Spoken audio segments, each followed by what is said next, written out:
Hey everyone, it's Michael Wagner joining you today with another episode of Consider the Source. I want to talk today about treasuries. Recently did a video talking about what you can do in your portfolio in light of a coming recession, and treasuries were one of the things I mentioned, and thought they were important enough to get their own little chat.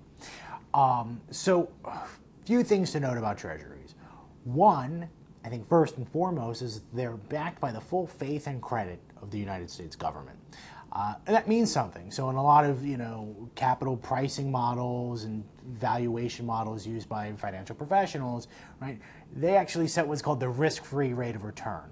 So we always say without risk, no return. And so treasuries really represent the floor of the amount of risk you can take in an investment. And they don't traditionally pay out a lot in interest. Now, they're paying out a lot more than they used to, and that's kind of why we're talking about them.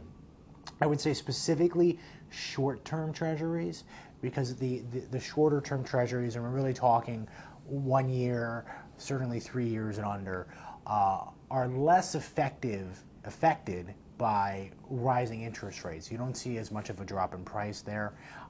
So it's really in a rising interest rate environment, you want to be on the shorter end of the treasury curve than the longer end.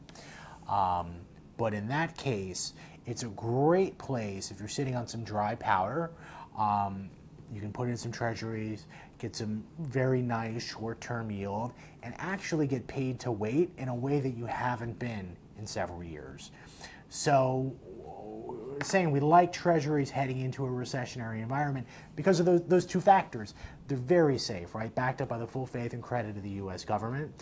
And these days, since we have raised rates, they're actually paying out some interest.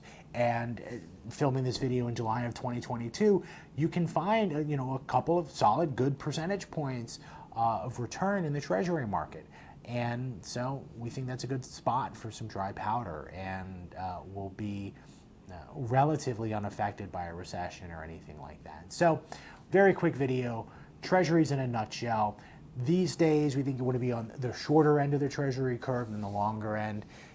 It's a very safe place to park some cash and basically get paid to wait until you're a little more comfortable putting the money to work. So thanks again for taking a few minutes out of your day as we sit down and consider the source. Take care and be well.